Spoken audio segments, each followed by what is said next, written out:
ആദ്യത്തെ ചാപ്റ്റർ അതായത് physical world എന്ന് പറഞ്ഞ ചാപ്റ്റർ ഞാൻ എൻ്റെ യൂട്യൂബ് ചാനലിൽ ഓൾറെഡി അപ്ലോഡ് ചെയ്ത് കഴിഞ്ഞു. അത് കാണാത്തവർ ദയവേത് അത് കണ്ടിട്ട് വരിക. അത് ഇവിടെ കാർഡ്സിൽ കൊടുക്കുന്നതായിരിക്കും, അല്ലെങ്കിൽ താഴെ ഡിസ്ക്രിപ്ഷനിൽ അതിൻ്റെ ലിങ്ക്സ് നിങ്ങൾക്ക് ഉണ്ടാവുന്നതായിരിക്കും. ഞാൻ എപ്പോഴും പറയാറുള്ളത് പോലെ ഫിസിക്സ് പഠിക്കുമ്പോൾ നിങ്ങൾ എപ്പോഴും മനസ്സിലാക്കി പഠിക്കുക. മനസ്സിലാക്കി പഠിച്ചില്ല എന്നുണ്ടെങ്കിൽ അതൊരു ബേർഡൻ ആയിട്ട് മാറും. അയ്യോ പഠിക്കണമല്ലോ എന്ന് വിചാരിച്ചായിരിക്കും നമ്മൾ പഠിക്കുന്നത്. പക്ഷേ ഇഷ്ടത്തോടെ പഠിച്ചു കഴിഞ്ഞാൽ നിങ്ങൾക്ക് ഓട്ടോമാറ്റിക്കലി മാർക്ക് സ്കോർ ചെയ്യാൻ പറ്റുന്നതായിരിക്കും. അതേപോലെ നോട്ട്സിൻ്റെ കാര്യം പറയുകയാണെന്നുണ്ടെങ്കിൽ ഞാൻ നോട്ട്സ് ഫോട്ടോ എടുത്തിട്ട് ഗൂഗിൾ ഡ്രൈവിൽ അപ്ലോഡ് ചെയ്യുന്നതായിരിക്കും, എന്നിട്ട് ലിങ്ക്സ് താഴെ കൊടുക്കുന്നതായിരിക്കും. പക്ഷേ എൻ്റെ കൂടെ വീഡിയോ പോസ് ചെയ്തിട്ട് നിങ്ങൾ നോട്ട്സ് എഴുതിയെടുക്കുക. അതാണ് ബെസ്റ്റ് മെത്തേഡ് നോട്ട്സ് കിട്ടാനായിട്ട്. അപ്പോൾ നമുക്ക് ഈ ചാപ്റ്ററിലോട്ട് പോവാം. 5 കാര്യങ്ങളാണ് ഈ ചാപ്റ്ററിൽ നോക്കാൻ പോകുന്നത്. ആദ്യം എന്താ ഫിസിക്കൽ ക്വാണ്ടിറ്റീസ് എന്നുള്ളത്, എന്താ യൂണിറ്റ്സ് എന്നുള്ളത്, എങ്ങനെയാ മെഷർമെന്റ്സ് ചെയ്യാന്നുള്ളത്, ആ മെഷർമെന്റ്സ് ചെയ്യുമ്പോൾ എന്തൊക്കെ എറർ വരാം എന്നുള്ളത്, ആൻഡ് ഫൈനലി ഡയമെൻഷൻ എന്ന് പറഞ്ഞ ഒരു കാര്യം. അപ്പൊ ഇതിനെല്ലാം നമ്മൾ മലയാളത്തിൽ ബ്രോഡായി പറയുവാണെങ്കിൽ അളവുകൾ എന്ന് തന്നെയാണ് പറയുന്നത്. അപ്പൊ ആദ്യം ഭൗതികമായ അളവുകൾ, അതിനെയാണ് നമ്മൾ ഫിസിക്കൽ ക്വാണ്ടിറ്റീസ് എന്ന് പറയുന്നത്. ഭൗതികമായി നമ്മൾ അളവെടുക്കുന്നു. അപ്പോൾ those quantities which can be measured directly or indirectly, അതിന് തന്നെയാണ് നമ്മൾ ഫിസിക്കൽ ക്വാണ്ടിറ്റീസ് എന്ന് പറയുന്നത്. ഇപ്പോൾ ഫോർ എക്സാമ്പിൾ ഞാൻ പറയുകയാണെന്നുണ്ടെങ്കിൽ, ഇപ്പോൾ ഈ ഒരു ഡസ്റ്റർ ഉണ്ട്. ഈ ഡസ്റ്ററിന്റെ നീളം എനിക്ക് നോക്കണം, എത്രയാണ് ഇതിന് നീളം എന്ന് നോക്കണം. അപ്പോൾ ഞാൻ ഇതിനൊരു സ്കെയിൽ എടുത്തുകൊണ്ട് വന്ന് വെച്ച് അളന്ന് നോക്കും എത്ര നീളമുണ്ട് എന്നുള്ളത്. ഇതിനെ അളന്ന് നോക്കാൻ എനിക്ക് പറ്റും. അത് ഡയറക്റ്റ് മെഷർമെന്റ് ആണ്. അപ്പോൾ അങ്ങനെ ചെയ്യാൻ പറ്റുന്നത്. അപ്പോൾ നീളം എന്നുള്ളത് ഒരു ഫിസിക്കൽ ക്വാണ്ടിറ്റി ആണ്. ഇപ്പോൾ വേറൊരു എക്സാമ്പിൾ പറയുകയാണെന്നുണ്ടെങ്കിൽ, എൻ്റെ തൂക്കം നോക്കണം, ഞാൻ എത്ര കിലോഗ്രാം ആണ്, എൻ്റെ വെയിറ്റ് എത്രയാണ് എന്നുള്ളത് നമുക്ക് നോക്കണം. അപ്പോൾ ഞാൻ എന്ത് ചെയ്യും, ഒരു സ്കെയിൽ ഉണ്ടെങ്കിൽ, ഒരു വെയിങ് മെഷീൻ ഉണ്ടെങ്കിൽ, ആ വെയിങ് മെഷീനിൽ കയറി ഞാൻ നിൽക്കും. എന്നിട്ട് ഡയറക്റ്റ് അത് എൻ്റെ മെഷർമെന്റ്സ് പറഞ്ഞു തരും. അപ്പോൾ അതും ഒരു ഡയറക്റ്റ് മെഷർമെന്റ് ആണ്. നമ്മൾ അളവെടുക്കുകയാണ്, ഡയറക്റ്റ്ലി അളവെടുക്കുകയാണ് ചെയ്യുന്നത്. ഇനി വേറൊരു എക്സാമ്പിൾ പറയുകയാണെന്നുണ്ടെങ്കിൽ, ഇത് ഡയറക്റ്റ് ആവണം എന്നില്ല ഈ അളവെടുക്കുന്നത്, ഇൻഡയറക്റ്റ്ലി നമുക്ക് മെഷർ ചെയ്യാം. ഫോർ എക്സാമ്പിൾ, എൻ്റെ വീട്ടിൽ നിന്നും സ്കൂളിലോട്ടുള്ള ദൂരം എത്രയാണ് എന്ന് എനിക്ക് അറിയണം. അപ്പോൾ ഞാൻ വണ്ടി ഓടിച്ചു പോകുമ്പം എൻ്റെ വണ്ടിയിൽ സ്പീഡോമീറ്ററിലുള്ള ആ റീഡിംഗ് നമ്മൾ നോക്കും, ആ കിലോമീറ്റർ റീഡിംഗ്. അപ്പോൾ അത് ഇൻഡയറക്ട്ലി മെഷർ ചെയ്യുവാണ്. ചക്രം കറങ്ങുന്നു, അങ്ങനെ ചക്രം കറങ്ങുന്നത് വെച്ച് എത്ര സ്പീഡിൽ ചക്രം കറങ്ങുന്നു എന്നുള്ളത് വെച്ചാണ് അത് എത്ര കിലോമീറ്റർ ഓടി എന്ന് കണക്കാക്കുന്നത്. അപ്പോൾ അത് ഇൻഡയറക്ട്ലി മെഷർ ചെയ്യുവാണ് നമുക്ക്. അപ്പോൾ ഡയറക്ട്ലി മെഷർ ചെയ്യാതെ നമുക്ക് 2 കാര്യങ്ങൾ വെച്ച് ഡിറൈവ് ചെയ്തെടുക്കുന്നതിനെയും നമുക്ക് ഫിസിക്കൽ ക്വാണ്ടിറ്റീസ് എന്ന് പറയാം. അപ്പോൾ ഈ ഫിസിക്കൽ ക്വാണ്ടിറ്റീസിനെ വളരെ ബ്രോഡായി 2 രീതിയിൽ നമുക്ക് തരംതിരിക്കാൻ പറ്റും. ആദ്യത്തെന്ന് പറഞ്ഞാൽ ഫണ്ടമെന്റൽ ഓർ ബേസിക് ക്വാണ്ടിറ്റീസ് എന്ന് നമ്മൾ പറയും. അപ്പോൾ ഈ ഫണ്ടമെന്റൽ അല്ലെങ്കിൽ ബേസിക് ക്വാണ്ടിറ്റീസ് എന്ന് പറഞ്ഞു കഴിഞ്ഞാൽ അവയെ മുറിച്ച് ഫർദർ സിംപ്ലിഫൈ ചെയ്യാൻ നമുക്ക് പറ്റത്തില്ല. ഓക്കെ, അങ്ങനെയുള്ള കാര്യങ്ങളാണ് നമ്മൾ ഫണ്ടമെന്റൽ അല്ലെങ്കിൽ ബേസിക് ക്വാണ്ടിറ്റീസ് എന്ന് പറയുന്നത്. അപ്പോൾ those quantities which cannot be expressed in simpler forms are called fundamental quantities. അതായത് അടിസ്ഥാനപരമായ അളവുകൾ എന്നാണ് നമ്മൾ അതിനെ മലയാളത്തിൽ പറയുന്നത്. അത് അടിസ്ഥാനപരമാണ്, അതിനെ പിന്നെയും മുറിച്ച് വേറെ രീതിയിൽ നമുക്ക് അതിനെ എക്സ്പ്രസ് ചെയ്യാൻ പറ്റത്തില്ല. അങ്ങനെയുള്ള ക്വാണ്ടിറ്റീസിനാണ് നമ്മൾ ഫണ്ടമെന്റൽ അല്ലെങ്കിൽ ബേസിക് ക്വാണ്ടിറ്റീസ് എന്ന് പറയുന്നത്. അങ്ങനെ 7 ബേസിക് ക്വാണ്ടിറ്റീസ് ആണുള്ളത്. ഇത് നിങ്ങൾ പലപ്പോഴും 9th അല്ലെങ്കിൽ 10th പഠിക്കാറുണ്ട്. ഒന്നുകൂടെ പറഞ്ഞുതരാം. അപ്പോൾ 7 ഫണ്ടമെന്റൽ ഫിസിക്കൽ ക്വാണ്ടിറ്റീസ് എന്ന് പറയുന്നത്, ആദ്യം ലെങ്ത് ആണ്, then mass, then time. Okay, length എന്ന് പറഞ്ഞാൽ നീളം, മാസ് എന്ന് പറഞ്ഞാൽ തൂക്കം, ടൈം സമയം നമ്മൾ നോക്കുന്നു, വാച്ച് നോക്കിക്കഴിഞ്ഞാൽ നമുക്ക് സമയം കിട്ടും. അത് ഡയറക്റ്റ് മെഷർമെന്റ് ആണ്, അതൊരു ഫണ്ടമെന്റൽ ക്വാണ്ടിറ്റി ആണ്. ഇലക്ട്രിക് കറന്റ്, വൈദ്യുതി, എത്രത്തോളം വൈദ്യുതി ഉണ്ട് എന്നുള്ള അളവിനെയാണ് നമ്മൾ ഇലക്ട്രിക് കറന്റ് എന്ന് പറയുന്നത്. ടെമ്പറേച്ചർ, താപനില എന്ന് പറയുന്ന ഒരു ബേസിക് ക്വാണ്ടിറ്റി ആണ്. എമൗണ്ട് ഓഫ് മാറ്റർ, എത്ര സാധനങ്ങളുണ്ട്, എത്ര നമ്പർ ഓഫ് സാധനങ്ങളുണ്ട്, എത്ര എണ്ണമുണ്ട് എന്നുള്ളതിനാണ് നമ്മൾ എമൗണ്ട് ഓഫ് മാറ്റർ എന്ന് പറയുന്നത്. അതും ഒരു ബേസിക് ക്വാണ്ടിറ്റി ആണ്. ആൻഡ് ഫൈനലി ലൂമിനസ് ഇന്റൻസിറ്റി എന്ന് പറഞ്ഞാൽ എത്ര വെളിച്ചം ഉണ്ട് എന്നുള്ളതിന്റെ ഒരളവാണ് ലൂമിനസ് ഇന്റൻസിറ്റി എന്ന് പറയുന്നത്. അപ്പോൾ ഈ 7 കാര്യങ്ങൾ ബേസിക് ക്വാണ്ടിറ്റീസ് ആണ്. ഒന്നുകൂടെ ഞാൻ പറയാം. ലെങ്ത് എന്ന് പറയുന്നത് നീളം, മാസ് എന്ന് പറയുന്നത് തൂക്കം, ടൈം സമയം, ഇലക്ട്രിക് കറന്റ് വൈദ്യുതി, ടെമ്പറേച്ചർ താപനില, എമൗണ്ട് ഓഫ് മാറ്റർ എത്ര എണ്ണമുണ്ട് അല്ലെങ്കിൽ നമ്പർ എത്രയാണ് എന്ന് നോക്കുന്നത്, ആൻഡ് ഫൈനലി ലൂമിനസ് ഇന്റൻസിറ്റി എന്ന് പറയുന്നത് വെളിച്ചം എത്രത്തോളം ഉണ്ട് എന്നുള്ളതിന്റെ ഒരളവാണ് നമ്മൾ ലൂമിനസ് ഇന്റൻസിറ്റി എന്ന് പറയുന്നത്. അപ്പോൾ ഈ 7 ബേസിക് ക്വാണ്ടിറ്റീസ് ഉണ്ട്. അപ്പോൾ ഈ 7 ബേസിക് ക്വാണ്ടിറ്റീസിന് വെച്ച് പലപ്പോഴും നമുക്ക് ഈ ബേസിക് അല്ലാത്ത ഡിറൈവ്ഡ് ക്വാണ്ടിറ്റീസ് നമുക്ക് അച്ചീവ് ചെയ്യാൻ പറ്റും. എന്ന് പറഞ്ഞാൽ ഞാൻ പറയുവാണ്, ഇപ്പോൾ ഞാൻ എൻ്റെ വീട്ടിൽ നിൽക്കുന്നു, സ്കൂളിലോട്ട് 5 കിലോമീറ്റർ ദൂരമുണ്ട്. അപ്പോൾ എൻ്റെ വീട്ടിൽ നിന്നും ഞാൻ 1 മണിക്കൂറിൽ എൻ്റെ സ്കൂളിൽ എത്തി എന്ന് ഞാൻ പറയുവാണ്. അപ്പോൾ 5 കിലോമീറ്റർ ഞാൻ 1 മണിക്കൂർ കൊണ്ട് എത്തി. അപ്പൊ എത്ര വേഗത്തിൽ ഞാൻ എൻ്റെ സ്കൂളിൽ എത്തി എന്ന് ചോദിച്ചു കഴിഞ്ഞാൽ, 1 കിലോമീറ്ററിൽ ഞാൻ 1 മണിക്കൂറിൽ ഞാൻ 5 കിലോമീറ്റർ പോയി. അപ്പൊ അതിനെ 5 കിലോമീറ്റർ പെർ അവർ, ഓരോ മണിക്കൂറിലും 5 കിലോമീറ്റർ പോയി. അതിനെയാണ് നമ്മൾ 5 കിലോമീറ്റർ പെർ അവർ എന്ന് പറയുന്നത്. ഓരോ മണിക്കൂർ 5 കിലോമീറ്റർ വെച്ച് ഞാൻ നീങ്ങുവാണ്. അതാണ് എൻ്റെ വേഗം എന്ന് പറയുന്നത്. അപ്പോൾ നീളം വെച്ചും അല്ലെങ്കിൽ ദൂരം വെച്ചും അതേപോലെ സമയം വെച്ചും ഇതിനെ രണ്ടിനെയും നമ്മൾ ദൂരം എന്ന് പറയുന്നത് നമുക്കറിയാം, ലെങ്ത് എന്ന് പറയുന്ന ഒരു ബേസിക് ക്വാണ്ടിറ്റിയാണ്. ലെങ്ത്തും ഡിസ്റ്റൻസും സെയിം തന്നെയാണ്. ഡിസ്റ്റൻസ് എന്ന് പറഞ്ഞാലും ലെങ്ത് എന്ന് പറഞ്ഞാലും നമ്മൾ നീളത്തിന് തന്നെയാണ് അളക്കുന്നത്, അല്ലെങ്കിൽ ദൂരത്തിന് തന്നെയാണ് അളക്കുന്നത്. അപ്പോൾ ലെങ്ത് എന്ന് പറഞ്ഞ ബേസിക് ക്വാണ്ടിറ്റി, ടൈം എന്ന് പറഞ്ഞ മറ്റൊരു ബേസിക് ക്വാണ്ടിറ്റി സമയം, അത് രണ്ടിനെയും കൂടെ ഞാൻ കൂട്ടിച്ചേർത്തുകൊണ്ട് അല്ലെങ്കിൽ റേഷ്യോ എടുത്തുകൊണ്ട് മൾട്ടിപ്ലൈ ചെയ്തുകൊണ്ട് അല്ലെങ്കിൽ എന്തെങ്കിലും ചെയ്തുകൊണ്ട് എന്തെങ്കിലും ഒരു ഓപ്പറേഷൻ നടത്തി ഒന്നിൽ കൂടുതൽ ബേസിക് ക്വാണ്ടിറ്റീസിനെ ഞാൻ മിക്സ് ചെയ്യുവാണ്. ഈ കേസിൽ നമ്മൾ റേഷ്യോ ആണ് എടുക്കുന്നത്, അല്ലെങ്കിൽ ഡിവൈഡ് ആണ് ചെയ്യുന്നത്. ലെങ്ത്തിനെ ടൈം കൊണ്ട് ഡിവൈഡ് ചെയ്തു. 5 കിലോമീറ്റർ ദൂരം ഞാൻ 1 മണിക്കൂർ കൊണ്ടുപോയി, അപ്പോൾ 5 ഡിവൈഡഡ് ബൈ 1 എന്ന് ഞാൻ എടുത്തു. അതിനെയാണ് നമ്മൾ വേഗം എന്ന് പറയുന്നത്. അപ്പോൾ അങ്ങനെ ഞാൻ പുതിയൊരു ഫിസിക്കൽ ക്വാണ്ടിറ്റി ഈ ബേസിക് ക്വാണ്ടിറ്റിയിൽ നിന്നും ഉണ്ടാക്കി. അങ്ങനത്തെ ക്വാണ്ടിറ്റീസിനെ നമ്മൾ ഡിറൈവ്ഡ് ക്വാണ്ടിറ്റീസ് എന്ന് പറയും. അപ്പോൾ those which can be obtained by combination of basic quantities are called derived quantities. Okay, അപ്പോൾ ഫണ്ടമെന്റൽ ക്വാണ്ടിറ്റീസിൽ നിന്നും നമുക്ക് ഉരുത്തിരിച്ചെടുക്കാൻ പറ്റുന്ന ക്വാണ്ടിറ്റീസിനെയാണ് നമ്മൾ ഡിറൈവ്ഡ് ക്വാണ്ടിറ്റീസ് എന്ന് പറയുന്നത്. അതിന് എക്സാമ്പിൾ പറയുവാണെങ്കിൽ ഏരിയ, വിസ്തീർണം, നമ്മൾ എത്ര സ്ഥലമുണ്ട് എന്ന് നമ്മൾ അളക്കുന്നു, നമ്മുടെ റൂമിന് എത്ര സ്ക്വയർ ഫീറ്റ് ഉണ്ട് എന്ന് അളക്കുന്നത്, അത് ഏരിയയാണ്. ഏരിയ എന്ന് പറഞ്ഞാൽ എത്ര വിസ്തീർണമുണ്ട് ഒരു സ്ഥലത്തിന് എന്ന് നമ്മൾ നോക്കുന്നതാണ്. സ്പീഡ്, വേഗം. വേഗം എന്നുള്ളത് സമയം ദൂരം ഡിവൈഡഡ് ബൈ സമയമാണ് നമ്മൾ വേഗം, സ്പീഡ് എന്ന് പറയുന്നത്. പിന്നെ വോളിയം എന്ന് പറയുന്നത് സ്പേസിന്റെ ഒരു അളവാണ്, എത്ര സ്ഥലമുണ്ട് എന്ന് അളക്കുന്നതാണ്. അപ്പോൾ അത് ലെങ്ത് ബൈ ലെങ്ത് ആണ്. 3 പ്രാവശ്യം ലെങ്ത്തിനെ മൾട്ടിപ്ലൈ ചെയ്യുമ്പോൾ നമുക്ക് കിട്ടുന്നതാണ് വോളിയം എന്ന് പറയുന്നത്. അല്ലെങ്കിൽ length by breadth by height, നിങ്ങൾ എങ്ങനെ അത് നോക്കിക്കഴിഞ്ഞാൽ 3 പ്രാവശ്യം ഈ ദൂരത്തിനെ നമ്മൾ മൾട്ടിപ്ലൈ ചെയ്യുമ്പോഴാണ് നമുക്ക് വോളിയം എന്നുള്ളത് കിട്ടുന്നത്. അപ്പോൾ ഇങ്ങനെ ഡിറൈവ്ഡ് ക്വാണ്ടിറ്റീസ് എന്നുള്ളത് ഈ 7 ബേസിക് ക്വാണ്ടിറ്റീസിനെ വെച്ച് നമുക്ക് കോടിക്കണക്കിന് ഡിറൈവ്ഡ് ക്വാണ്ടിറ്റീസ് നമുക്ക് ഉണ്ടാക്കാം. ഓരോ സ്ഥലങ്ങൾക്കും നമുക്ക് ഓരോ ഡിറൈവ്ഡ് ക്വാണ്ടിറ്റീസ് ആയിരിക്കും യൂസ്ഫുൾ ആയി വരുന്നത്. അപ്പോൾ ഫ്യൂച്ചറിൽ നമ്മൾ ഓരോ ചാപ്റ്റർ പഠിക്കുമ്പോഴും ഈ ഡിറൈവ്ഡ് ക്വാണ്ടിറ്റീസ് പലപ്പോഴും നമ്മൾ ഡിറൈവ് ചെയ്ത് എടുക്കാറുണ്ട്.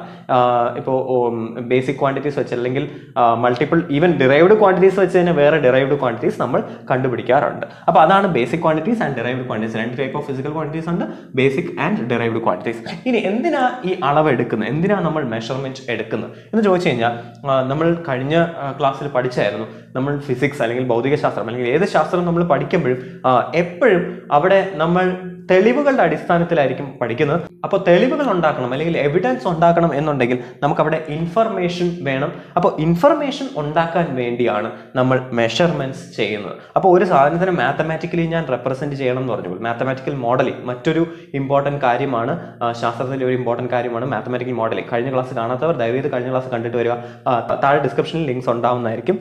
അപ്പോൾ 2 കാര്യങ്ങൾ നമ്മൾ പറഞ്ഞായിരുന്നു. ഒന്ന്, നമ്മൾ തെളിവുകളുടെ അടിസ്ഥാനത്തിലായിരിക്കും ശാസ്ത്രം പോകുന്നത്. അതേപോലെ മാത്തമാറ്റിക്കൽ മോഡലിംഗ് ഉണ്ടാവും. ഗണിതശാസ്ത്രപരമായി നമുക്ക് അത് എഴുതി റെപ്രസെന്റ് ചെയ്യാൻ പറ്റുന്നതായിരിക്കണം ശാസ്ത്രം എന്ന് പറയുന്നത്. അപ്പോൾ ആദ്യം തെളിവുകൾ ഉണ്ടാക്കണം എന്നുണ്ടെങ്കിൽ നമുക്ക് ഇൻഫർമേഷൻ വേണം. അങ്ങനെ ഇൻഫർമേഷൻ കിട്ടാൻ വേണ്ടിയിട്ടാണ് നമ്മൾ അളവുകൾ എടുക്കുന്നത്. ഇനി അതിനെ മാത്തമാറ്റിക്കലി റെപ്രസെന്റ് ചെയ്യണം എന്നുണ്ടെങ്കിൽ, അതായത് ഗണിതശാസ്ത്രപരമായി നമുക്ക് എഴുതി റെപ്രസെന്റ് ചെയ്യണം എന്നുണ്ടെങ്കിൽ അവിടെയും അളവുകൾ വേണം. അപ്പോൾ ഞാൻ പറയുവാണ്, ഈ ഡസ്റ്റർ ഉണ്ട്, അപ്പോൾ ഡസ്റ്ററിന്റെ നീളം എത്ര എന്ന് ചോദിച്ചു കഴിഞ്ഞാൽ ഡസ്റ്ററിനെ എനിക്ക് മാത്തമാറ്റിക്കലി റെപ്രസെന്റ് ചെയ്യണമെങ്കിൽ അതിന് നീളം അല്ലെങ്കിൽ അതിന്റെ ഉയരം ഇതെല്ലാം കണ്ടുപിടിക്കണം. അപ്പോൾ അതെങ്ങനെ കണ്ടുപിടിക്കും? നമ്മൾ അളവുകൾ എടുത്താൽ മാത്രമേ നമുക്ക് കണ്ടുപിടിക്കാൻ പറ്റത്തുള്ളൂ. അപ്പോൾ അതുകൊണ്ടാണ് നമ്മൾ അളവുകൾ എടുക്കുന്നത്. ഇനി നമുക്ക് നെക്സ്റ്റ് സെക്ഷനിലോട്ട്, അപ്പോൾ ആദ്യം ഫിസിക്കൽ ക്വാണ്ടിറ്റീസ് എന്താണെന്ന് നമ്മൾ പറഞ്ഞു. ഇനി നമുക്ക് നെക്സ്റ്റ് സെക്ഷൻ യൂണിറ്റ്സിലോട്ട് പോവാം. യൂണിറ്റ്സിൽ മലയാളത്തിൽ നമ്മൾ ഏകകങ്ങൾ എന്ന് നമ്മൾ പറയും. അപ്പോൾ യൂണിറ്റ്സ് എന്ന് പറഞ്ഞു കഴിഞ്ഞാൽ വേറൊന്നുമില്ല, സ്റ്റാൻഡേർഡ്സ് യൂസ് ഫോർ മെഷർമെന്റ്. അതിനെതിരെയാണ് നമ്മൾ യൂണിറ്റ്സ് എന്ന് പറയുന്നത്. എന്ന് പറഞ്ഞു കഴിഞ്ഞാൽ ഇപ്പം ഞാൻ പറയുവാണ്, എൻ്റെ വീട്ടിൽ നിന്നും എൻ്റെ സ്കൂളിലോട്ട് 100 ഡസ്റ്ററിൻ്റെ നീളമുണ്ട് എന്ന് ഞാൻ പറയുവാണ്. ഓക്കെ, അങ്ങനെയും പറയാം. അളവെടുക്കുന്നത് എങ്ങനെ വേണമെന്ന് എനിക്ക് അളവെടുക്കാം. പക്ഷേ ഈ ഡസ്റ്ററിന്റെ നീളം എന്നുള്ളത് ഒരു സ്റ്റാൻഡേർഡ് അല്ല, ഒരു എന്താ പറയുക, യൂണിവേഴ്സൽ ആയിട്ടുള്ള ഒരു കാര്യമല്ല. ലോകത്തിൽ എല്ലാവരും ഉപയോഗിക്കുന്ന അല്ലെങ്കിൽ എല്ലാവർക്കും മനസ്സിലാവുന്ന ഒരു കാര്യമല്ല ഈ ഡസ്റ്ററിന്റെ നീളം എന്ന് പറയുന്നത്. ഡസ്റ്ററിന്റെ നീളം എന്ന് പറയുന്നത് എൻ്റെ കയ്യിൽ മാത്രമാണ് ഈ ഡസ്റ്റർ ഉള്ളത്, എനിക്ക് മാത്രം അറിയാം ഈ ഡസ്റ്ററിന് എത്ര നീളമുണ്ട് എന്നുള്ളത്. പക്ഷെ അതേസമയം ഞാനിപ്പോൾ പറയുവാണ്, എൻ്റെ വീട്ടിൽ നിന്ന് എൻ്റെ സ്കൂളിലോട്ട് 5 കിലോമീറ്റർ ദൂരമുണ്ട് എന്ന് ഞാൻ പറയുവാണെങ്കിൽ, ഈ കിലോമീറ്റർ എന്ന് പറയുന്ന ഒരു സ്റ്റാൻഡേർഡ് ആണെന്ന് പറഞ്ഞു കഴിഞ്ഞാൽ അത് എല്ലാവരും ഉപയോഗിക്കുന്ന ഒരു അളവാണ്, എല്ലാവർക്കും മനസ്സിലാവുന്ന ഒരു അളവാണ്. അപ്പൊ അങ്ങനെ മനസ്സിലാവുന്ന കാര്യങ്ങൾ അല്ലെങ്കിൽ എല്ലാവരും ഉപയോഗിക്കുന്ന കാര്യങ്ങൾ, അതിനാണ് നമ്മൾ സ്റ്റാൻഡേർഡ്സ് എന്ന് പറയുന്നത്. അപ്പോൾ അളവെടുക്കാൻ വേണ്ടി നമ്മൾ ഇങ്ങനത്തെ സ്റ്റാൻഡേർഡ്സ് ഉപയോഗിക്കും. അപ്പോൾ ഈ ഡസ്റ്ററിന്റെ നീളം എൻ്റെ വിരലിന്റെ 3 ഇരട്ടിയുണ്ട് എന്ന് പറഞ്ഞു കഴിഞ്ഞാൽ എൻ്റെ വിരൽ എൻ്റെ കയ്യിൽ മാത്രമേ ഉള്ളൂ. അതൊരു സ്റ്റാൻഡേർഡ് അല്ല ഒരിക്കലും. എൻ്റെ വിരലിന്റെ നീളമായിരിക്കത്തില്ല വേറൊരാളിന്റെ വിരലിന്റെ നീളം, അല്ലെങ്കിൽ എൻ്റെ ഒരു വിരലിന്റെ നീളം എടുക്കാൻ എപ്പോഴും വേറൊരാൾക്ക് പറ്റണം എന്നില്ല. അപ്പോൾ എപ്പോഴും നമ്മൾ നമ്മൾ അവിടെ പറയുമ്പോൾ ഇത് 10 സെന്റിമീറ്റർ ഉണ്ട് എന്ന് പറഞ്ഞു കഴിഞ്ഞാൽ ആ 10 സെന്റിമീറ്റർ, ആ സെന്റിമീറ്റർ എന്ന് പറയുന്ന ഒരു സ്റ്റാൻഡേർഡ് ആണ്. അത് എല്ലാവർക്കും ആ അളവ് എടുക്കാൻ പറ്റുന്നതാണ്, എല്ലാവർക്കും മനസ്സിലാവുന്നതാണ്. അപ്പോൾ അങ്ങനെയുള്ള കാര്യങ്ങളായിരിക്കും നമ്മൾ യൂണിറ്റ്സ് എന്ന് പറയുന്നത്. അപ്പോൾ യൂണിറ്റ്സ് എന്ന് പറഞ്ഞു കഴിഞ്ഞാൽ standards used for measurement. Example പറയുവാണെന്നുണ്ടെങ്കിൽ ഞാൻ നേരത്തെ പറഞ്ഞ പോലെ കിലോമീറ്റർ ഒരു എക്സാമ്പിളാണ്. തൂക്കത്തിന്റെ അളവ് പറയുമ്പോൾ നമ്മൾ കിലോഗ്രാം എന്ന് പറയും. കടയിൽ പോയിട്ട് 5 കിലോ തക്കാളി വേണം എന്ന് പറഞ്ഞു കഴിഞ്ഞാൽ കടക്കാരന് മനസ്സിലാവും, ഓക്കെ ഇവൻ ചോദിക്കുന്നത് 5 കിലോഗ്രാം ആണ് ചോദിക്കുന്നത് മനസ്സിലാവും. ഞാനിപ്പോൾ പറയുവാണ് എൻ്റെ തൂക്കത്തിന്റെ 4 ഇരട്ടി എനിക്ക് തക്കാളി വേണം എന്ന് പറഞ്ഞു കഴിഞ്ഞാൽ എൻ്റെ തൂക്കം എത്രയാണെന്ന് പോലും അവന് അറിയാൻ പറ്റത്തില്ല, കടയിലുള്ള ആൾക്ക് അറിയാൻ പറ്റത്തില്ല. അപ്പോൾ അവിടെ ഭയങ്കര ബുദ്ധിമുട്ടായിരിക്കും അവർക്ക് മനസ്സിലാക്കാൻ. അപ്പോൾ അവിടെ എല്ലാം നമ്മൾ സ്റ്റാൻഡേർഡ്സ് ആയിരിക്കും ഉപയോഗിക്കുന്നത്. അപ്പോൾ കിലോമീറ്റർ ഞാൻ പറഞ്ഞു, കിലോഗ്രാം പറഞ്ഞു. കിലോഗ്രാം എന്ന് പറയുന്നത് തൂക്കത്തിനാണ്. സമയം നമ്മൾ പറയുമ്പോൾ നമ്മൾ സമയം പണ്ടൊക്കെ വിനാഴി എന്നൊക്കെ പറയുന്ന അളവുകൾ ഉണ്ടായിരുന്നു. പക്ഷെ ഇന്ന് ഇപ്പൊ പറയുന്നത് മിനിറ്റ് പറയും, അല്ലെങ്കിൽ സെക്കൻഡ് പറയും, അല്ലെങ്കിൽ ഹവർ പറയും. അപ്പൊ അതൊക്കെ പറയുമ്പോൾ ആൾക്കാർക്ക് മനസ്സിലാവും. പക്ഷെ വിനാഴി എന്ന് പറയുമ്പോൾ ചിലപ്പോൾ ചിലർക്ക് മനസ്സിലാവത്തില്ല. അപ്പൊ അതും ഒരു സ്റ്റാൻഡേർഡാണ്, സമയത്തിന്റെ സ്റ്റാൻഡേർഡ്. ഇങ്ങനെ പല പല ഫിസിക്കൽ ക്വാണ്ടിറ്റീസിന് നമ്മൾ പല പല സ്റ്റാൻഡേർഡ്സ് ഉപയോഗിക്കും. അപ്പോൾ ഫണ്ടമെന്റൽ ക്വാണ്ടിറ്റീസിന് ഉപയോഗിക്കുന്ന യൂണിറ്റ്സിനെയാണ് നമ്മൾ ഫണ്ടമെന്റൽ യൂണിറ്റ്സ് എന്ന് പറയുന്നത്. ഇവിടെ ഫണ്ടമെന്റൽ ക്വാണ്ടിറ്റീസ് 7 ക്വാണ്ടിറ്റീസ് നമ്മൾ പറഞ്ഞു. ആ ഫണ്ടമെന്റൽ ക്വാണ്ടിറ്റീസിന് യൂസ് ചെയ്യുന്ന യൂണിറ്റ്സിനെ നമ്മൾ ഫണ്ടമെന്റൽ യൂണിറ്റ്സ് എന്ന് പറയും. അപ്പോൾ units used for fundamental quantities are called fundamental units. And അതിന് എക്സാമ്പിൾ പറയുവാണെന്നുണ്ടെങ്കിൽ നീളത്തിന് നമ്മൾ മീറ്റർ പറയും, എത്ര നീളമുണ്ട് എന്നുള്ളത്. കിലോഗ്രാം ഞാൻ നേരത്തെ പറഞ്ഞ പോലെ തൂക്കത്തിന് നമ്മൾ കിലോഗ്രാം പറയും. അങ്ങനെ ഓരോ ഇതിനും ആ 7 എണ്ണം എന്താണെന്ന് നമുക്ക് ഈ സെഷനിൽ തന്നെ നോക്കുന്നതായിരിക്കും. അപ്പോൾ അതിനെയാണ് നമ്മൾ ഫണ്ടമെന്റൽ യൂണിറ്റ്സ് എന്ന് പറയുന്നത്. ഇനി ഡിറൈവ്ഡ് യൂണിറ്റ്സ്, ഈ ഡിറൈവ്ഡ് ക്വാണ്ടിറ്റീസിന് വരുന്ന യൂണിറ്റ്സിനെയാണ്, അതിന്റെ അളവുകളുടെ സ്റ്റാൻഡേർഡ്സിനെയാണ് നമ്മൾ ഡിറൈവ്ഡ് യൂണിറ്റ്സ് എന്ന് പറയുന്നത്. എക്സാമ്പിൾ പറയുവാണെന്നുണ്ടെങ്കിൽ ഈ സ്പീഡ് അല്ലെങ്കിൽ വേഗതയുടെ എക്സാമ്പിൾ നമ്മൾ കിലോമീറ്റർ പെർ അവർ, നമ്മുടെ ബൈക്കിലോ അല്ലെങ്കിൽ കാറിലോ ഒക്കെ പോകുമ്പോൾ സ്പീഡോമീറ്റർ ഉണ്ടാവും. അത് കാണിക്കുന്ന കിലോമീറ്റർ പെർ അവർ ആണ്. ഓരോ മണിക്കൂറിലും എത്ര കിലോമീറ്റർ ഓടി എന്നുള്ള കാര്യമാണ്. അപ്പോൾ kilometre per hour. Metre square വിസ്തീർണത്തിന്റെ എക്സാമ്പിൾ ആണ്, ഏരിയയുടെ എക്സാമ്പിൾ ആണ് മീറ്റർ സ്ക്വയർ. വോളിയത്തിന്റെ അളവിന്റെ ഒരു എക്സാമ്പിൾ, ഒരു സ്റ്റാൻഡേർഡ് ആണ് മീറ്റർ ക്യൂബ് എന്ന് പറയുന്നത്. അങ്ങനെ ഡിറൈവ്ഡ് യൂണിറ്റ്സ്, ഡിറൈവ്ഡ് ക്വാണ്ടിറ്റീസിന്റെ യൂണിറ്റ്സിനെയാണ് നമ്മൾ ഡിറൈവ്ഡ് യൂണിറ്റ്സ് എന്ന് പറയുന്നത്. ഇനി നമ്മൾ പല സ്ഥലങ്ങളിലും ഇപ്പൊ ഇവിടെ തന്നെ ഞാൻ പറയുവാണെന്നുണ്ടെങ്കിൽ നേരത്തെ ഞാൻ പറഞ്ഞു കിലോമീറ്റർ പെർ അവർ എന്ന് പറഞ്ഞു. ഇതേപോലെ എനിക്ക് ഒരു സെക്കൻഡിൽ, അതായത് ഒരു മണിക്കൂറിൽ എത്ര കിലോമീറ്റർ പോയി എന്നുള്ളതാണ് കിലോമീറ്റർ പെർ അവർ. അതേപോലെ എനിക്ക് ഒരു സെക്കൻഡിൽ എത്ര മീറ്റർ പോയി, മീറ്റർ പെർ സെക്കൻഡ് എന്നുള്ളതും പറയാം. പല സ്ഥലത്ത് പല യൂണിറ്റ്സ് ഉപയോഗിച്ചുകൊണ്ടായിരുന്നു നമ്മൾ പണ്ടിരുന്നത്. USA എന്നൊക്കെ പറയുമ്പോൾ ഇപ്പം ഒരു യൂട്ടോപ്യൻ രാജ്യമാണ് അമേരിക്ക എന്ന് നമ്മുടെ ലാലേട്ടനൊക്കെ പറയുന്ന പോലെ. അപ്പോൾ നമുക്ക് തോന്നുന്ന അവരെല്ലാം പെർഫെക്റ്റ് ആണെന്നാണ്. പക്ഷെ അവിടെയും നമ്മളെ പോലുള്ള മനുഷ്യർ തന്നെയാണ് ജീവിക്കുന്നത്. അപ്പോൾ അവര് പലപ്പോഴും ഉപയോഗിക്കാറുള്ള ക്വാണ്ടിറ്റീസ് എന്ന് പറയുന്നത് അല്ലെങ്കിൽ യൂണിറ്റ്സ് എന്ന് പറയുന്നത് ഫുട്ട്, പൗണ്ട് ഇങ്ങനെയുള്ളതായിരിക്കും. അപ്പം ഫുട്ട് എന്ന് പറയുന്നത് എത്ര അടിയുണ്ട് എന്ന് നമ്മൾ മലയാളത്തിൽ പറയുന്നത് എത്ര അടിയുണ്ട് എന്ന് പറയുന്ന പോലെ അതായിരിക്കും, അതാണ് അവർ സ്റ്റാൻഡേർഡ് ആയിട്ട് ഉപയോഗിക്കുന്നത്. അതേപോലെ തൂക്കം പറയാൻ വേണ്ടിയിട്ട് കിലോഗ്രാം അല്ല, നമ്മളിവിടെ 2 കിലോ തക്കാളി വേണമെന്ന് പറയുമ്പോൾ അവർ പറയും പൗണ്ട്, 5 പൗണ്ട് തക്കാളി വേണം എന്നായിരിക്കും അവർ പറയുന്നത്. അപ്പോൾ അവിടെ ഫുട്ട്, പൗണ്ട് ഒക്കെയാണ് ഉപയോഗിക്കുന്നത്. അപ്പോൾ ഇത് പലപ്പോഴും കൺഫ്യൂഷൻ ഉണ്ടാക്കാറുണ്ട്. ഞാൻ ചിലപ്പോൾ കിലോഗ്രാമിലായിരിക്കും പറയുന്നത്. അപ്പോൾ 1 കിലോഗ്രാം എന്ന് പറയുന്നത് 2.5 പൗണ്ടാണ്. അപ്പോൾ ഞാൻ പറയും എനിക്ക് 1 വേണം, ഞാൻ ഉദ്ദേശിക്കുന്നത് കിലോഗ്രാം ആയിരിക്കും. പക്ഷെ 1 കിലോഗ്രാം എന്ന് പറയുന്നത് 2.5 പൗണ്ടാണ്. അപ്പോൾ അവന് മനസ്സിലാവണമെന്നുണ്ടെങ്കിൽ 2.5 എന്ന് പറയണം. അപ്പോൾ യൂണിറ്റ് പലപ്പോഴും പല സ്ഥലത്തും പലതായി ആയിരുന്നു ഉപയോഗിച്ചുകൊണ്ടിരുന്നത്. അത് ഭയങ്കര ബുദ്ധിമുട്ടായി മാറി. അപ്പോൾ നമ്മൾ കണ്ടുപിടിച്ചതാണ് ഈ സിസ്റ്റം ഓഫ് യൂണിറ്റ് എന്ന് പറയുന്നത്. അപ്പോൾ സിസ്റ്റം ഓഫ് യൂണിറ്റ് എന്ന് പറഞ്ഞു കഴിഞ്ഞാൽ വേറൊന്നുമില്ല, ഒരു കോമ്പിനേഷനാണ്.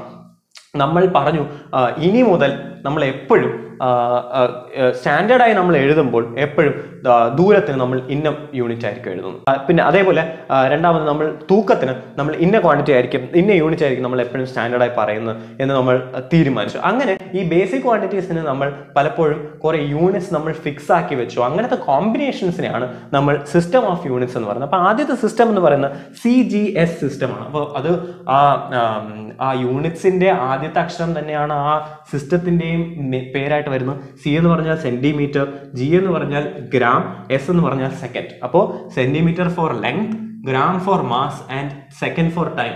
അപ്പോൾ ഈ 3 യൂണിറ്റും ഇനി മുതൽ നമുക്ക് ഫോളോ ചെയ്യാം എന്ന് തീരുമാനിച്ച ഒരു സിസ്റ്റമാണ് CGS സിസ്റ്റം എന്ന് പറയുന്നത്. അത് ഫ്രാൻസിലാണ് ആദ്യം ഉണ്ടായത്. അപ്പോൾ അവിടെ ആൾക്കാർ കൂടുതലും അങ്ങനത്തെ സിസ്റ്റം, അങ്ങനത്തെ മെഷർമെന്റ്സ് ആയിരുന്നു യൂസ് ചെയ്തുകൊണ്ടിരുന്നത്. ഇനി രണ്ടാമത്തെ സിസ്റ്റത്തിൽ വരികയാണെങ്കിൽ foot, pound, second, FPS system. അത് UK-യിലായിരുന്നു ഉണ്ടായത്, ഇംഗ്ലണ്ടിലായിരുന്നു ഉണ്ടായത്. അപ്പോൾ അവിടെ ഫുട്ട് ഫോർ ലെങ്ത്, നീളത്തിന് ഫുട്ട് ഉപയോഗിക്കും, അടി ഉപയോഗിക്കും. പൗണ്ട് ഫോർ മാസ്, തൂക്കത്തിന് പൗണ്ട് എന്ന് പറഞ്ഞ യൂണിറ്റ് ഉപയോഗിക്കും. അതേപോലെ സെക്കൻഡ് ഫോർ ടൈം, ടൈമിന് സെക്കൻഡ് തന്നെ ആയിരിക്കും ഉപയോഗിക്കുന്നത്. മൂന്നാമത്താണ് MKS system. Okay, MKS system എന്ന് പറയുന്നത് metre for length, M metre for length, K kilogram for mass, mass തൂക്കത്തിന് kilogram, and S second for time. അപ്പോൾ അങ്ങനത്തെ ഒരു സിസ്റ്റത്തിനെയാണ് നമ്മൾ MKS സിസ്റ്റം എന്ന് വിളിച്ചുകൊണ്ടിരുന്നത്. അപ്പോൾ ഇങ്ങനെ പല പല സിസ്റ്റം ലോകത്തിലെ പല പല ഭാഗങ്ങളിൽ പല പല സിസ്റ്റം ആൾക്കാർ ഉപയോഗിച്ചു തുടങ്ങി. അപ്പോൾ അതിനൊരു പ്രശ്നമുണ്ട്. അപ്പം ഇതിന് ക്ലാസിക്കായി നമ്മൾ പറയുന്ന ഒരു എക്സാമ്പിൾ ഉണ്ട്. ഇങ്ങനെ പല സിസ്റ്റം ഉപയോഗിക്കുമ്പോൾ, പല രാജ്യങ്ങളിൽ പല സിസ്റ്റം ഉപയോഗിക്കുമ്പോൾ അത് പലപ്പോഴും വൻ ദുരന്തത്തിലോട്ട് കൊണ്ടുവിടാറുണ്ട്. അതിനൊരു എക്സാമ്പിൾ പറയുകയാണെന്നുണ്ടെങ്കിൽ 1983 ഒരു ഫ്ലൈറ്റ് ഗിൽമി ഗ്ലൈഡർ എന്ന് പറയും, എയർ കാനഡ ഫ്ലൈറ്റ് 143. ഓക്കെ, അപ്പോൾ ആ ഫ്ലൈറ്റ് എന്ന് പറയുന്നത് കാനഡ ടൊറോണ്ടോ എന്ന് പറഞ്ഞ സ്ഥലത്ത് നിന്നാണ് എടുത്തതെന്ന് തോന്നുന്നു. അപ്പോൾ നിങ്ങൾ വിക്കിപീഡിയയിൽ അടിച്ചു നോക്കി കഴിഞ്ഞാൽ നിങ്ങൾക്ക് അറിയും. അപ്പോൾ എന്ത് പറ്റിയെന്ന് പറഞ്ഞു കഴിഞ്ഞാൽ ഫ്ലൈറ്റ് എടുക്കുന്ന മുന്നേ പൈലറ്റ് പറയുകയുണ്ടായി 1400 കിലോഗ്രാം ഫ്യൂവൽ അടിക്കണം എന്ന് പറയുന്നുണ്ടായിരുന്നു. പക്ഷേ ഇത് കേട്ടവർ ഏത് എയർപോർട്ടിലാണോ അവർ നിർത്തിയിരുന്നത് ആ എയർപോർട്ടിൽ ഫോളോ ചെയ്യുന്നത് പൗണ്ട് ആയിരുന്നു തൂക്കത്തിന് വേണ്ടി നമ്മൾ ഉപയോഗിച്ചുകൊണ്ടിരുന്നത്, ആ എയർപോർട്ടിൽ ഉപയോഗിച്ചിരുന്നത്. അപ്പോൾ എപ്പോഴും ഓർക്കണം, 1 കിലോഗ്രാം എന്ന് പറഞ്ഞു കഴിഞ്ഞാൽ 2.5 പൗണ്ടാണ്. ഓക്കെ, 2.5 പൗണ്ടാണ് 1 കിലോ. LB എന്നാണ് പൗണ്ടിന് നമ്മൾ എഴുതുന്നത്. അപ്പോൾ ഓരോ കിലോഗ്രാമും 2.5 പൗണ്ട് തൂക്കം വരും. അപ്പോൾ ഇയാൾ പറഞ്ഞത് 1400 കിലോഗ്രാം ഫ്യൂവൽ അടിക്കണം എന്നായിരുന്നു പറഞ്ഞു. പക്ഷെ അവർ കേട്ടവർ വിചാരിച്ചത് 1400 പൗണ്ട് എന്നാണ്. അപ്പൊ 1400 കിലോഗ്രാം എന്ന് പറഞ്ഞാൽ 1400 × 2.5 അത്രയും പൗണ്ടാണ്. ഏകദേശം 2800 3500 പൗണ്ടോളം ഫ്യൂവൽ അടിക്കാനാണ്, 3500 പൗണ്ടോളം ഫ്യൂവൽ അടിക്കാനാണ് പൈലറ്റ് പറഞ്ഞത്. പക്ഷെ അവർ കേട്ടത് 1400 പൗണ്ട് അടിച്ചാൽ മതി എന്നാണ് കേട്ടത്. അങ്ങനെ 1400 പൗണ്ടായിരുന്നു അവർ ഫ്യൂവൽ അടിച്ചത്. എന്നിട്ട് ഫ്ലൈറ്റ് ടേക്ക് ഓഫ് ചെയ്തു. പകുതി വഴിയിൽ വെച്ച് ഫ്ലൈറ്റിന് ഫ്യൂവൽ എക്സ്റ്റോഷൻ ഉണ്ടായി. ഏകദേശം 12,000 മീറ്റർ അല്ലെങ്കിൽ 41,000 അടിയിൽ വെച്ച് ഈ ഫ്ലൈറ്റിന് ഫ്യൂവൽ തീർന്നു. അങ്ങനെ ഫ്ലൈറ്റ് ഭാഗ്യവശാൽ ഫ്ലൈറ്റ് ഗ്ലൈഡ് ചെയ്ത് അവർ സേഫായി ഇറങ്ങി. അതിലുള്ള 66 പാസഞ്ചർ ആയിരുന്നു അതിലുണ്ടായിരുന്നത്. അപ്പോൾ ഭാഗ്യവശാൽ അവരെല്ലാം സേഫായി ലാൻഡ് ചെയ്തു. പക്ഷെ വൻ ദുരന്തം സംഭവിക്കാമായിരുന്നു. അങ്ങനെ അത് എന്തുകൊണ്ടാണ് സംഭവിച്ചത്? ഒരാൾ ഉപയോഗിക്കുന്ന സിസ്റ്റം കിലോഗ്രാമും മറ്റൊരാൾ ഉപയോഗിക്കുന്ന സിസ്റ്റം പൗണ്ടും ആയതുകൊണ്ടാണ് ഈ പ്രശ്നം ഉണ്ടാവാൻ കാരണം. അപ്പോൾ ഇങ്ങനത്തെ പ്രശ്നങ്ങൾ പലപ്പോഴും വന്നപ്പോൾ നമ്മൾ എല്ലാവരും കൂടെ, ലോകത്തിലുള്ള എല്ലാവരും കൂടെ ചേർന്ന് തീരുമാനമെടുത്തു, ഇനി മുതൽ നമ്മൾ ഒരു ഇന്റർനാഷണൽ സിസ്റ്റം അല്ലെങ്കിൽ ഇന്റർനാഷണൽ സ്റ്റാൻഡേർഡ് ആയിരിക്കും ഉപയോഗിക്കുന്നത് എന്ന് തീരുമാനമെടുത്തു. അങ്ങനെ എടുത്ത തീരുമാനം ഓഫ് യൂണിറ്റ്സ് ആണ്, അല്ലെങ്കിൽ അതിന്റെ കോമ്പിനേഷനാണ് നമ്മൾ SI യൂണിറ്റ്സ് എന്ന് പറയുന്നത്. അതാണ് ഇന്റർനാഷണൽ സിസ്റ്റം ഓഫ് യൂണിറ്റ്സ്. അപ്പോൾ എല്ലാവരും തീരുമാനിച്ചു ഇനി മുതൽ നമ്മൾ CGS-ഉം FPS-ഉം MKS-ഉം ഒന്നും അല്ലായിരിക്കും ഉപയോഗിക്കുന്നത്, നമുക്ക് എപ്പോഴും ഒരു സ്റ്റാൻഡേർഡ് ആയിരിക്കും ഉപയോഗിക്കുന്നത്. അതിനെയാണ് നമ്മൾ SI യൂണിറ്റ് സിസ്റ്റം എന്ന് പറയുന്നത്. അപ്പോൾ ആ SI യൂണിറ്റ് സിസ്റ്റത്തിലാണ് ഞാൻ നേരത്തെ ഈ പറഞ്ഞ 7 ക്വാണ്ടിറ്റീസും പറയുന്നത്. നേരത്തെ നമ്മൾ ആദ്യം പറഞ്ഞ 3 സിസ്റ്റത്തിലും 3 ഫിസിക്കൽ ക്വാണ്ടിറ്റീസിന്റെ യൂണിറ്റ്സ് മാത്രമേ നമ്മൾ പറഞ്ഞിരുന്നുള്ളൂ. പക്ഷേ SI യൂണിറ്റ് പറഞ്ഞപ്പോൾ ഈ 7നും ഫോളോ ചെയ്യേണ്ട യൂണിറ്റ്സ് ഏതാണ് എന്ന് അവർ തീരുമാനിച്ചു. അപ്പോൾ അത് നമുക്ക് നോക്കാം എന്താണ്. ആദ്യം ലെങ്ത്തിന് വേണ്ടി നമ്മൾ ഉപയോഗിക്കുന്ന മീറ്റർ ആണ്. എപ്പോഴും ഓർക്കുക, കിലോമീറ്റർ അല്ല. കിലോമീറ്ററിന് പകരം നമ്മൾ മീറ്റർ ആണ് ഉപയോഗിക്കുന്നത്. എപ്പോഴും സ്റ്റാൻഡേർഡ് എന്ന് പറയുന്നത് മീറ്റർ ആണ്. അപ്പോൾ അതിന്റെ സിമ്പിൾ എന്ന് പറയുന്നത്, അപ്പോൾ ഇവിടെ ആദ്യം ഏതാ ക്വാണ്ടിറ്റി, എന്താണ് അതിന്റെ യൂണിറ്റ്, എന്താ സിമ്പിൾ എന്നാണ് നമ്മൾ എഴുതാൻ പോകുന്നത് ഓരോന്നിന്റെയും. അപ്പോൾ ആദ്യം ക്വാണ്ടിറ്റി ലെങ്ത് ആണ്, യൂണിറ്റ് എന്ന് പറയുന്നത് മീറ്റർ ആണ്, ആൻഡ് സിമ്പിൾ എന്ന് പറയുന്നത് M ആണ്. അതേപോലെ രണ്ടാമത് മാസ്, തൂക്കത്തിന്റെ യൂണിറ്റ് കിലോഗ്രാം ആണ്. നമ്മളെപ്പോഴും കിലോഗ്രാം വേണം ഉപയോഗിക്കാൻ. ആൻഡ് അതിന്റെ സിമ്പിൾ എന്ന് പറയുന്നത് kg ആണ്. മൂന്നാമത്തെ ടൈം, സെക്കൻഡ് ആണ്. S ആണ്, SEC എന്ന് ചിലപ്പോൾ നമ്മൾ പണ്ടൊക്കെ എഴുതാറുണ്ടായിരിക്കും, പക്ഷെ S വേണം എഴുതാം, സ്മോൾ ലെറ്റർ S ആണ് എഴുതാനുള്ളത്. നാലാമത്തെ ഇലക്ട്രിക് കറന്റ്, ആംപിയർ ആണ്. ക്യാപിറ്റൽ A ആണ് അതിന്റെ യൂണിറ്റ് എന്ന് അതിന്റെ സിമ്പിൾ എന്ന് പറയുന്നത്.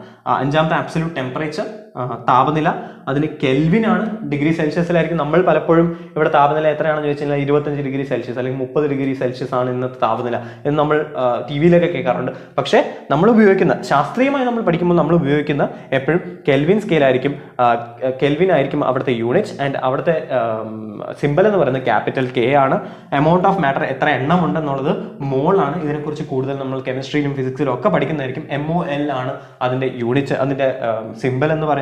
ആൻഡ് ഫൈനലി ലൂമിനസ് ഇന്റൻസിറ്റി, എത്ര വെളിച്ചമുണ്ടെന്നുള്ളത് അതിന് കാൻഡില എന്ന് പറഞ്ഞ യൂണിറ്റ് ആണ് ഉപയോഗിക്കുന്നത്. CD ആണ് ഇതിന്റെ സിമ്പിൾ എന്ന് പറയുന്നത്. അപ്പോൾ എപ്പോഴും ഓർക്കാം, നമ്മൾ ഇനി മുതൽ അങ്ങോട്ട് ശാസ്ത്രീയമായി നമ്മൾ എന്ത് ചെയ്യുമ്പോഴും, ശാസ്ത്രത്തിന് റിലേറ്റ് ചെയ്ത് നമ്മൾ എന്ത് ചെയ്യുമ്പോഴും നമ്മൾ ഈ യൂണിറ്റ്സ് ആയിരിക്കും എപ്പോഴും ഉപയോഗിക്കുന്നത്. അപ്പോൾ പലപ്പോഴും ചിലപ്പോൾ ലെങ്ത് തരാറുള്ളത് ചിലപ്പോൾ ഇഞ്ചിലായിരിക്കും തരാറുള്ളത്, അല്ലെങ്കിൽ ചിലപ്പോൾ തരാറുള്ളത് മേ ബി മൈലിലായിരിക്കും തരാറുള്ളത്, MILE മൈൽ. അപ്പോൾ അങ്ങനെയൊക്കെ തന്നു കഴിഞ്ഞാലും നമ്മൾ അതിനെ എപ്പോഴും മീറ്ററിലോട്ട് കൺവേർട്ട് ചെയ്തായിരിക്കും നമ്മൾ ഉപയോഗിക്കുന്നത്. അല്ലെങ്കിൽ പറ്റാവുന്നതെന്ന് പറഞ്ഞാൽ ഞാൻ നേരത്തെ പറഞ്ഞ പോലെ 1400 കിലോഗ്രാം എന്ന് നമ്മൾ എഴുതേണ്ട സ്ഥലത്ത് നമ്മൾ പൗണ്ടിൽ അത് എഴുതി കഴിഞ്ഞ് കഴിഞ്ഞാൽ അത് പൊട്ടത്തെറ്റാണ് അവിടെ വരുന്നത്. അപ്പോൾ എപ്പോഴും നമ്മൾ ശ്രദ്ധിച്ച് നമ്മൾ ഏത് യൂണിറ്റിൽ തന്നു കഴിഞ്ഞാലും, ഇപ്പം ഞാൻ പറയുവാണ് നേരത്തെ പറഞ്ഞ പോലെ 3500 പൗണ്ട് എന്ന് തന്നു കഴിഞ്ഞാൽ അതിനെ വളരെ സൂക്ഷിച്ച് നമ്മൾ കിലോഗ്രാമിലോട്ട് മാറ്റും. കാരണം നമ്മുടെ തൂക്കത്തിന്റെ യൂണിറ്റ് എന്ന് പറയുന്നത് സ്റ്റാൻഡേർഡ് എന്ന് പറയുന്നത് കിലോഗ്രാം ആയിരിക്കും. അതേപോലെ ടൈം ഇപ്പോൾ വിനാഡിയിൽ തരുവാണ് അല്ലെങ്കിൽ അവറിൽ തരുവാണ്, എന്തിൽ തന്നു കഴിഞ്ഞാൽ നമ്മൾ അതിനെ ഉടനെ സെക്കൻഡിൽ ആക്കിയിട്ട് നമ്മൾ കണക്കുകൾ ചെയ്യുന്നതായിരിക്കും ഏറ്റവും ബെസ്റ്റ്. അപ്പോൾ ഇത്രയും കാര്യങ്ങൾ നിങ്ങളൊന്ന് എഴുതിയെടുക്കുക, സ്ക്രീൻഷോട്ട് എടുത്തിട്ട് എഴുതിയെടുക്കുക. നമുക്ക് ബാക്കി കണ്ടിന്യൂ ചെയ്യാം.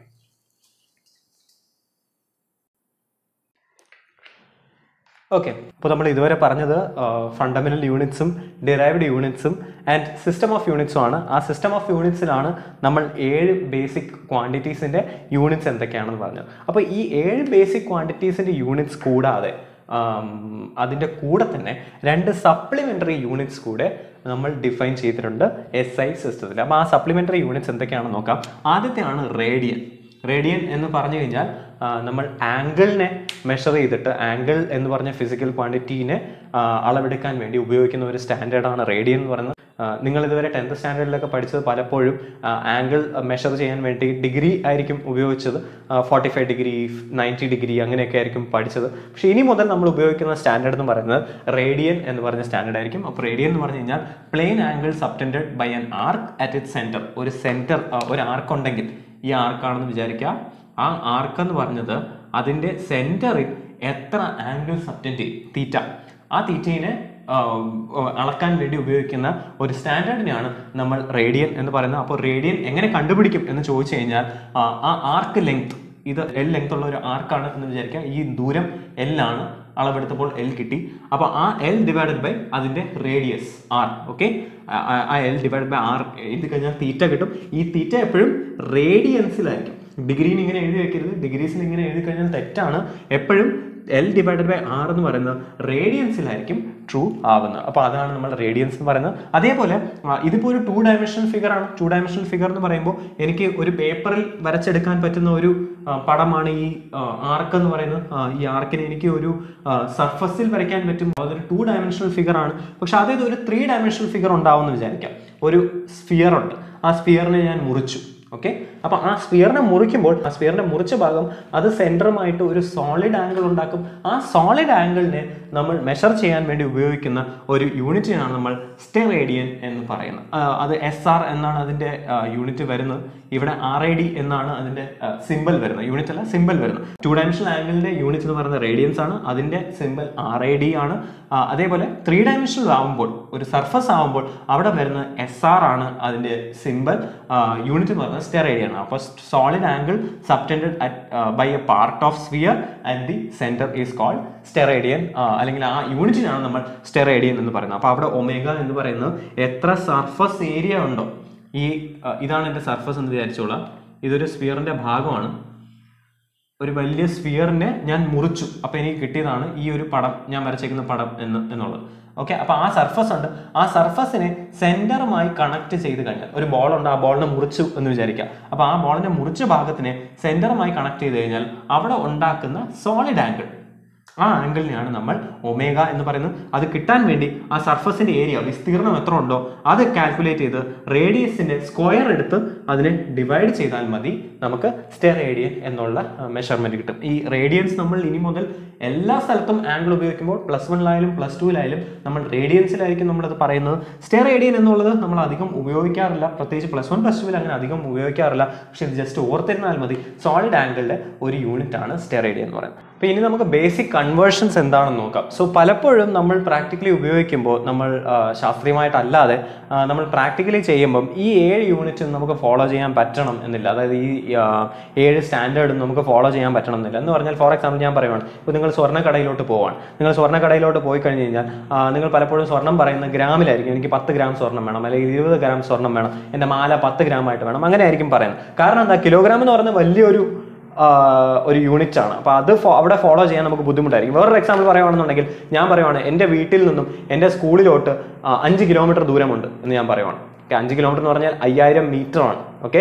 അപ്പോൾ 5000 മീറ്റർ ഉണ്ട് എന്ന് പറഞ്ഞ് വലിയൊരു നമ്പർ പറയുന്നതിനെക്കാട്ടിലും 5 കിലോമീറ്റർ ഉണ്ടെന്ന് ഉള്ളത് നമുക്ക് എളുപ്പത്തിൽ അങ്ങനെ പറയാം. അപ്പോൾ പലപ്പോഴും നമ്മൾ പ്രാക്ടിക്കലി ഇങ്ങനത്തെ ചെറിയ ചെറിയ കൺവേർഷൻ ചെയ്ത് ചിലപ്പോൾ വലിയ യൂണിറ്റ് ആയിരിക്കും ഉപയോഗിക്കുന്നത്, ചിലപ്പോൾ അതായത് കിലോമീറ്റർ പോലുള്ള വലിയ യൂണിറ്റ് ആയിരിക്കും ഉപയോഗിക്കുന്നത്, ചിലപ്പോൾ സെന്റിമീറ്റർ പോലുള്ള ചെറിയ യൂണിറ്റ്, നിങ്ങളുടെ സ്കെയിലൊക്കെ നോക്കി കഴിഞ്ഞാൽ സെന്റിമീറ്റർ പോലുള്ള ചെറിയ യൂണിറ്റ് ആയിരിക്കും ഉപയോഗിക്കുന്നത്. അപ്പോൾ അങ്ങനെ പലപ്പോഴും നമ്മൾ കൺവേർഷൻസ് ചെയ്യാറുണ്ട്. അപ്പോൾ ആ കൺവേർഷൻസ് ബേസിക്കലി എങ്ങനെ ചെയ്യാം എന്നുള്ളതാണ് നമ്മൾ ഇനി നോക്കാൻ പോകുന്നത്. അപ്പോൾ ആദ്യം എന്ന് പറയുന്നത് കിലോ ആണ്. ഓക്കെ, കിലോ എന്ന് പറഞ്ഞാൽ ഞാൻ പറയുകയാണ് ഇപ്പം മീറ്റർ ആണ്, മീറ്ററിനെ എനിക്ക് കിലോമീറ്റർ ആക്കണം. ഓക്കെ, കിലോമീറ്റർ, അതായത് അതിന് മുന്നേ സഫിക്സ് ആയിട്ടാണ് വരുന്നത്. ആ എഴുതുന്ന യൂണിറ്റിന് മുന്നേ കിലോ എന്ന് പറഞ്ഞ സഫിക്സ് വരും, അതൊരു വലിയ യൂണിറ്റ് ആണ്. കിലോമീറ്ററിനെ അങ്ങോട്ട് മീറ്റർ ആക്കണം എന്ന് പറഞ്ഞാൽ ഞാൻ പറയുവാണ് 3 കിലോമീറ്റർ എന്ന് ഞാൻ പറയുവാണെങ്കിൽ അതിനെ എനിക്ക് മീറ്റർ ആക്കി മാറ്റണം എന്നുണ്ടെങ്കിൽ ഞാൻ 1000 കൊണ്ട് അതിനെ മൾട്ടിപ്ലൈ ചെയ്യും. അപ്പോൾ ഇപ്പുറത്തുള്ള സാധനങ്ങൾ കൊണ്ട് അതിനെ മൾട്ടിപ്ലൈ ചെയ്യും. അപ്പോൾ 3 കിലോമീറ്റർ എന്ന് പറയുന്നത് 3000 മീറ്റർ ആയിരിക്കും. തിരിച്ച് ചെയ്യണമെന്നുണ്ടെങ്കിൽ 1000 കൊണ്ട് ഡിവൈഡ് ചെയ്താൽ മതി. എന്ന് പറഞ്ഞാൽ ഞാൻ 2300 മീറ്റർ എന്ന് ഞാൻ പറയുവാണ്, അതിന് എനിക്ക് കിലോമീറ്റർ ആക്കണമെന്നുണ്ടെങ്കിൽ ഈ 1000 കൊണ്ട് ഇതിനെ ഡിവൈഡ് ചെയ്താൽ മതി. ഓക്കെ, അപ്പോൾ കിലോമീറ്ററിനെ മീറ്റർ ആക്കണം എന്നുണ്ടെങ്കിൽ എനിക്ക് 1000 കൊണ്ട് ഇവിടെ ഉള്ളത് കൊണ്ട് മൾട്ടിപ്ലൈ ചെയ്താൽ മതി. തിരിച്ച് ചെയ്യണമെന്നുണ്ടെങ്കിൽ ഡിവൈഡ് ചെയ്താൽ മതി. അപ്പോൾ ഇത് എത്ര കിലോമീറ്റർ ആണെന്ന് വെച്ച് കഴിഞ്ഞാൽ ഡിവൈഡഡ് ബൈ 1000 ചെയ്താൽ മതി. എത്രയാണ്? 2.3 കിലോമീറ്റർ. ഇത് മീറ്ററിന് മാത്രമല്ല, ഇപ്പോൾ ഗ്രാമിനാണെങ്കിലും വേറൊരു എക്സാമ്പിൾ പറയുകയാണെന്നുണ്ടെങ്കിൽ 3500 ഗ്രാം എന്ന് ഞാൻ പറയുവാണ്. ഓക്കെ, അതിനെ കിലോഗ്രാം ആക്കണമെന്നുണ്ടെങ്കിൽ ഇപ്പുറത്തോട്ടാണ്, തിരിച്ചാണ് വരുന്നത്. അപ്പോൾ തിരിച്ചു വരണമെങ്കിൽ ഡിവൈഡ് ചെയ്താൽ മതി. അപ്പോൾ ഡിവൈഡഡ് ബൈ 1000 ചെയ്താൽ 3.6 കിലോഗ്രാം ആയിട്ട് എനിക്കത് കിട്ടും.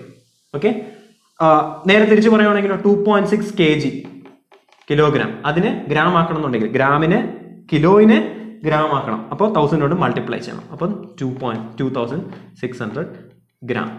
ഓക്കെ, അതാണ് കിലോ എന്ന് പറഞ്ഞത്. ഇനി അത് മെഗാ ആണെങ്കിൽ ഇവിടെ 1000 ആയിരുന്നു എന്നുണ്ടെങ്കിൽ 3 0 ആയിരുന്നു, ഇവിടെ 6 0 ആയിരിക്കും. ഓക്കെ, അപ്പോൾ 10⁶ ആണ്. അപ്പോൾ 1 മെഗാഗ്രാം എന്ന് പറഞ്ഞു കഴിഞ്ഞാൽ എനിക്ക് അതിനെ ഗ്രാം ആക്കണം എന്നുണ്ടെങ്കിൽ ഞാൻ അതിനെ ഒന്നും ഫോളോ ചെയ്ത 6 0 കൊണ്ട് മൾട്ടിപ്ലൈ ചെയ്യും. 1 2 3 4 5 6 0 കൊണ്ട് മൾട്ടിപ്ലൈ ചെയ്യും. 1 മെഗാഗ്രാം എന്ന് പറയുന്നത് 10 ലക്ഷം ഗ്രാം ആയിരിക്കും. ഓക്കെ, തിരിച്ചു പറയണമെന്നുണ്ടെങ്കിലോ 10 ലക്ഷം ഗ്രാമിനെ എനിക്ക് മെഗാഗ്രാം ആക്കണമെന്നുണ്ടെങ്കിൽ ഇതുകൊണ്ട് ഡിവൈഡ് ചെയ്താൽ മതി. തിരിച്ചു വരുമ്പോൾ ഈ നമ്പർ കൊണ്ട് ഡിവൈഡ് ചെയ്താൽ മതി. അപ്പോൾ ഈ നമ്പേഴ്സ് ഓർക്കുക, അപ്പുറത്ത് പോവുകയാണെങ്കിൽ, അതായത് കിലോയിൽ നിന്നും അപ്പുറത്ത് പോവുകയാണെന്നുണ്ടെങ്കിൽ എനിക്ക് മൾട്ടിപ്ലൈ ചെയ്യണം, മെഗായിൽ നിന്നും അപ്പുറത്ത് പോവുകയാണെന്നുണ്ടെങ്കിൽ എനിക്ക് മൾട്ടിപ്ലൈ ചെയ്യണം. തിരിച്ച് മെഗായിലോട്ട് വരണം എന്നുണ്ടെങ്കിൽ, നോർമലിൽ നിന്ന് മെഗായിലോട്ട് വരണം എന്നുണ്ടെങ്കിൽ എനിക്ക് ഡിവൈഡ് ചെയ്യണം. ഓക്കെ, അടുത്ത് നോക്കാം. മില്ലിമീറ്റർ മില്ലി ലിറ്റർ എന്നൊക്കെ നിങ്ങൾ കേട്ട് കാണും. അതെങ്ങനെയാണ് വരുന്നത്? ഇപ്പം 1000 മില്ലി മീറ്റർ ഉണ്ടെന്ന് വിചാരിക്കാം. അതിനെനിക്ക് മീറ്റർ ആക്കണമെന്നുണ്ടെങ്കിൽ 1/1000 കൊണ്ട് മൾട്ടിപ്ലൈ ചെയ്യണം. ഓക്കെ, അപ്പോൾ ഇൻറ്റു 1/1000, അപ്പോൾ എഫക്റ്റീവ്ലി ഡിവൈഡഡ് ബൈ 1000 ആണ്. 1/1000 കൊണ്ട് മൾട്ടിപ്ലൈ ചെയ്തു. ഓക്കെ, അപ്പോൾ എനിക്കത് 1 മീറ്റർ എന്ന് കിട്ടി. തിരിച്ചു പറയുവാണെങ്കിലോ മീറ്ററിൽ നിന്നും മില്ലിമീറ്ററിൽ വരുവാണെന്നുണ്ടെങ്കിൽ 1/1000 കൊണ്ട് ഡിവൈഡ് ചെയ്യണം.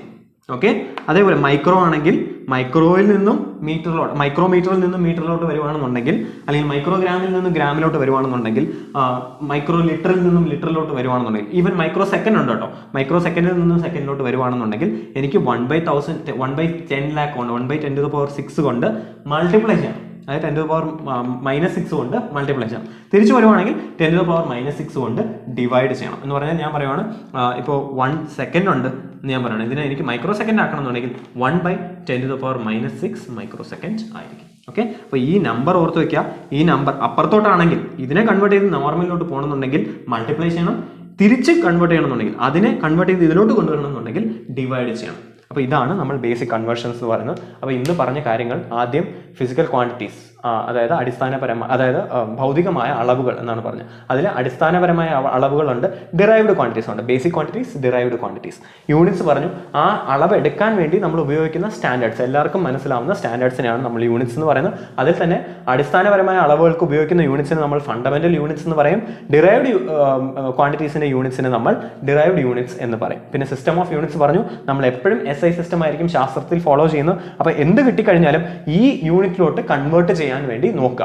ഓക്കെ, അപ്പോൾ 7 ബേസിക് ക്വാണ്ടിറ്റീസും 7 യൂണിറ്റ്സും അവയുടെ സിമ്പിളും പറഞ്ഞു. അതിൻ്റെ കൂടെ തന്നെ 2 സപ്ലിമെന്ററി യൂണിറ്റ്സും പറഞ്ഞു, റേഡിയൻസ് ആൻഡ് സ്റ്റെറേഡിയൻസ്. റേഡിയൻസ് എന്ന് പറഞ്ഞാൽ 2D ആംഗിൾ ആർക്ക് ലെങ്ത്, ഈ ലെങ്ത് ഡിവൈഡഡ് ബൈ അവിടെയുള്ള റേഡിയസ് ആയിരിക്കും അവിടെ തീറ്റ ആയിട്ട് കിട്ടുന്നത് റേഡിയൻസ്. ആൻഡ് സ്റ്റെറേഡിയൻസ് എന്ന് പറഞ്ഞാൽ സോളിഡ് ആംഗിൾ ആണ്, surface area divided by radius square ആയിരിക്കും. പിന്നെ നമ്മൾ ബേസിക് കൺവേർഷൻസ് നോക്കി, കിലോ, മെഗാ, മില്ലി, മൈക്രോ എന്നുള്ള കാര്യങ്ങളുടെ കൺവേർഷൻസ് നോക്കി. അപ്പോൾ അപ്പുറത്തോട്ട് പോവുകയാണെങ്കിൽ മൾട്ടിപ്ലൈ, ഇപ്പുറത്തോട്ട് വരുവാണെന്നുണ്ടെങ്കിൽ തിരിച്ച് ഇതിലോട്ട് വരുവാണെന്നുണ്ടെങ്കിൽ ഡിവൈഡ് ചെയ്താൽ മതി, അത് ഏത് ക്വാണ്ടിറ്റി ആണെന്നുണ്ടെങ്കിൽ. അപ്പോൾ സ്ക്രീൻഷോട്ട് എടുത്തോളാം. എന്തെങ്കിലും ഡൗട്ട് ഉണ്ടെങ്കിൽ write them down in the comments. Thank you so much.